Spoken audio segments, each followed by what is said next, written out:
Formula ఈ racing కేసుపై BRS working president KTR ఆసక్తికర వ్యాఖ్యలు చేశారు.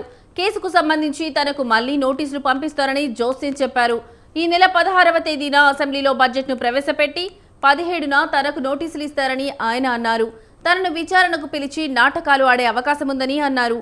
ఫార్ములా రేసింగ్ కేసు ముమ్మాటికి లొట్టపీస్ కేసే అన్నారు. ఫార్ములా ఈ రేసింగ్ పోటీలకు 45 కోట్లు ఖర్చు చేస్తే తప్పు అని చెప్పారని, మరి అందాల పోటీలకు 200 కోట్లు ఎలా ఖర్చు చేస్తున్నారని ప్రశ్నించారు. మిస్ వరల్డ్ పోటీలతో రాష్ట్రానికి జరిగే లాభమేంటని ఆయన నిలదీశారు. ముఖ్యమంత్రి రేవంత్ రెడ్డి ఒలింపిక్స్ పెడతారని చెబుతున్నారని, అందుకు 1,00,000 కోట్ల రూపాయలు ఖర్చు చేయాల్సి ఉంటుందని వ్యాఖ్యానించారు.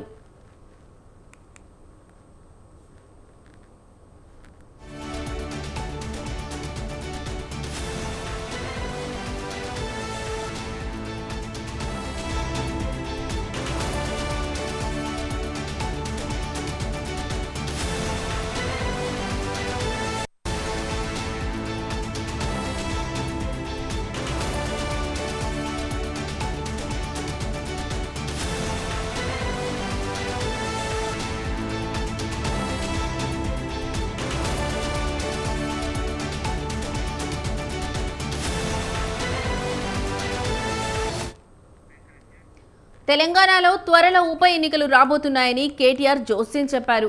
ఉప ఎన్నికలు రాబోతున్నందునే ఇటీవల జరిగిన ఎమ్మెల్సీ ఎన్నికలకు దూరంగా ఉన్నట్లు తెలిపారు. ఉన్న బలంతోనే ఎమ్మెల్యే కోట ఎమ్మెల్సీ ఎన్నికల్లో పోటీ చేస్తున్నట్లు వెల్లడించారు. అప్పుల విషయంలో రేవంత్ రెడ్డి పదే అబద్ధాలు చెబుతున్నారని ఆగ్రహం వ్యక్తం చేశారు. బడ్జెట్ సమావేశాలు అబద్ధాలు, బుకాయింపులతో సాగుతున్నాయని అన్నారు.